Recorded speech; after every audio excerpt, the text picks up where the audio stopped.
langsung teriak dong otomatis gitu kan. Merinding sih ada ternyata ada suara di dalam lemari dan dalam keadaan lantai itu basah, akhirnya jatuh lagi itu. Halo, selamat datang di podcast di balik malam, tempat kita berbagi cerita kisah-kisah horor yang kadang bikin bulu kudu kita merinding.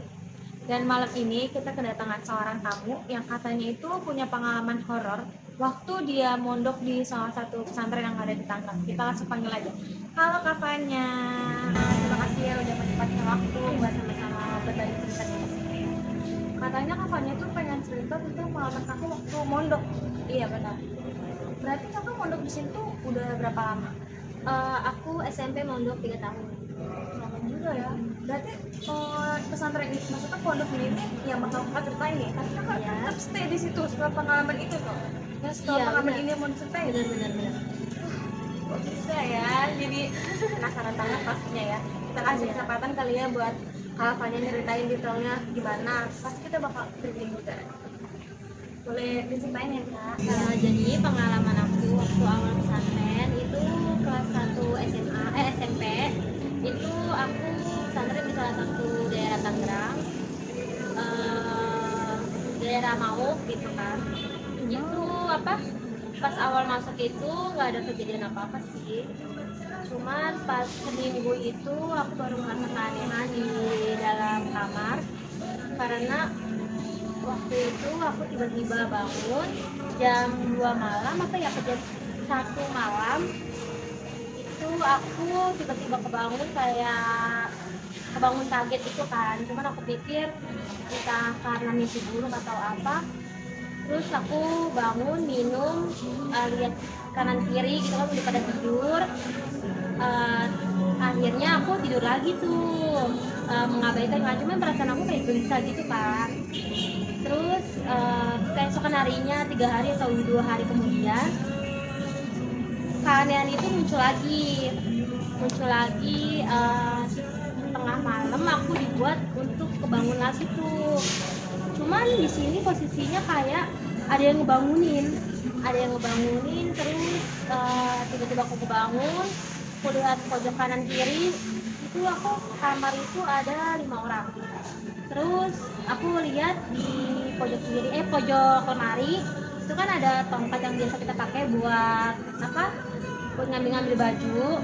Itu kayak ada yang digerakin gitu, ada yang ngegerakin, padahal nggak ada satu orang pun yang bangun pada malam itu.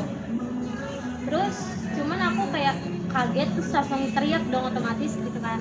Terus teman-teman pada nanya tuh kayak kenapa Van gitu kan. Cuma aku nggak berani nyeritain, aku cuma bilang kayak mimpi buruk gitu kan. Akhirnya tidur lagi tuh.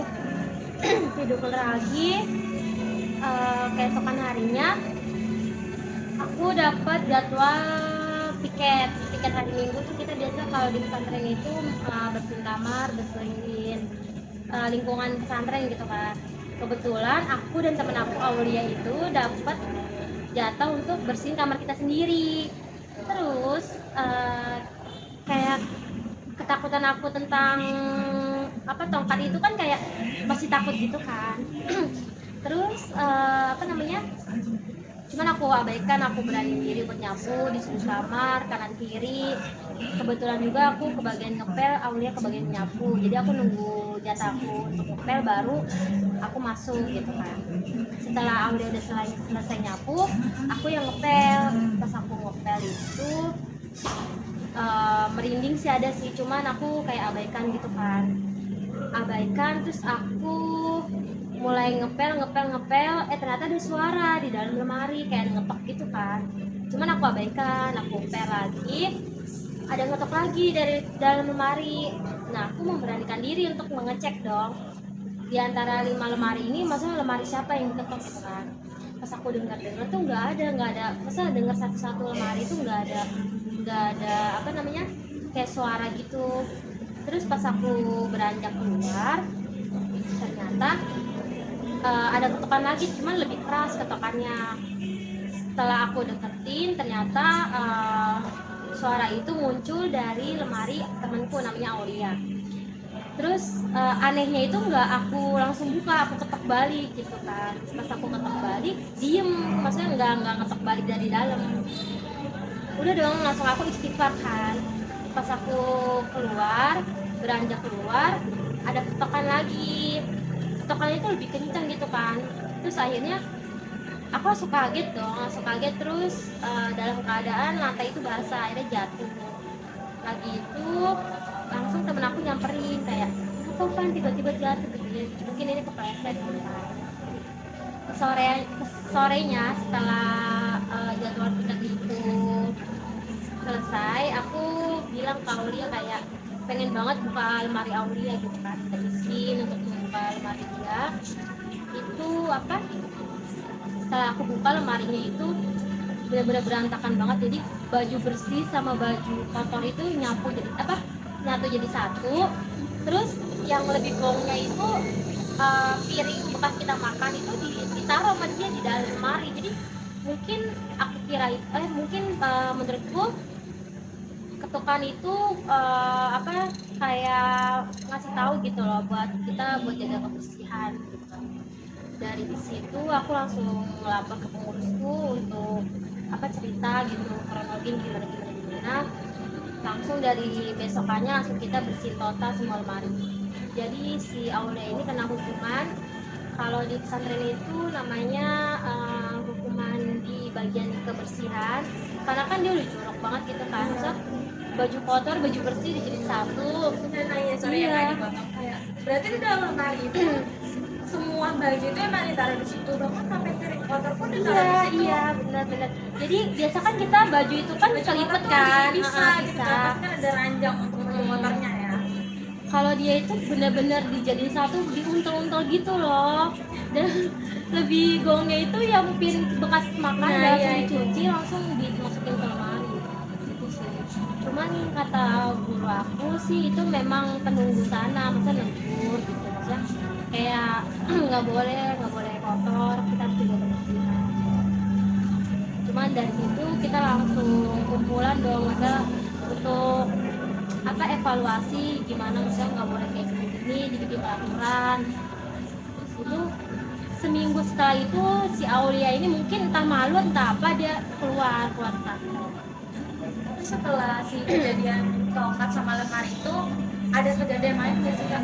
Kejadiannya ada kejadian lain itu pas aku jaga malam. Jadi santri itu setiap malam itu dikasih shift untuk jaga malam, jadi untuk jaga keamanan pesantren, keliling pesantren. Itu pernah nemu satu kondisi waktu itu, waktu aku jaga malam aku kan masuk ke kamar mandi.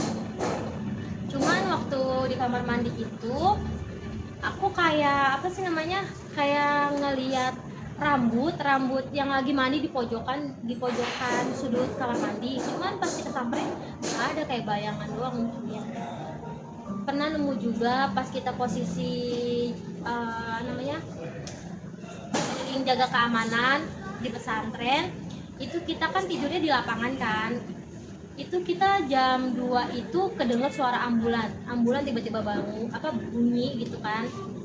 Itu sih pengalaman aku di sana. Berarti waktu jaga itu berapa orang? Waktu jaga itu ada 3 orang. Itu cewek semua 3 orang? Iya, karena kan kita pisah, santri cewek sama cowok pisah. Dan tidur pun di lapangan gitu kan? Iya, kalau lagi jaga malam itu kita tidur di lapangan. Jaga malam itu berarti kakaknya ngecek semua kamarnya, Iya, ngecek semua kamar, ngecek semua sudut pesantren kayak jemuran, kamar mandi. Itu kayak kita cek bener-bener, masa nggak ada santri yang berkeliaran gitu kan. Kita ada jam-jam kayak jam 10 kan sudah tidur ya. Oh, berarti selama kakak di pondok itu alhamdulillahnya kejadiannya cuma itu. Ini cukup serem juga sih ya Kak. Aku juga orang yang percaya juga akan hal itu ya. Tapi cuman kayak nggak nyangka juga gitu kalau ternyata bisa sampai ngebunyiin lemari, bahkan bisa sampai ngeberantakin lemari kayak gitu. Mungkin kayak yang bisa aku simpulin ya dari cerita kakak tuh lebih dijaga lagi kali ya kebersihannya. Betul. terus juga itu kan ibaratnya kayak lemari kita sendiri, harusnya kita bisa jagalah pandangan matanya gitu. Yang penting lemari itu bersih aja gitu, dilihat di mata gitu, kayak berantakan banget, bahkan kayak di motor pun sampai harus ada di dalam lemari gitu kan kayak nggak bagus banget gitu ya. Oke kak, sebelum ditutup nih, sebelum kita closing, kakak mungkin ada masukan atau saran gitu untuk yang nonton podcast kali ini? Menurut aku sih benar yang dikatain Kak Popi, maksudnya kayak kita harus jaga kebersihan dimanapun dan kapanpun. Kita kan hidup berdampingan ya dengan makhluk halus, maksud kita saling menghargai gitu kan. Selagi teguran itu baik, kita harus jalani demi kita juga misalnya. Oke, terima kasih kak banyak, atas waktunya udah mau cerita juga pengalamannya di sini. Mungkin sampai bertemu lagi di next videonya. Bye. Dan kali ini kita kedatangan tamu. Ini ganggu nih. Belum di-cut kan itu? Jangan. Itu udah di play. Udah. Ya Allah, kasih ini. Iya. Jadi Dulu. Oh, udah kan. udah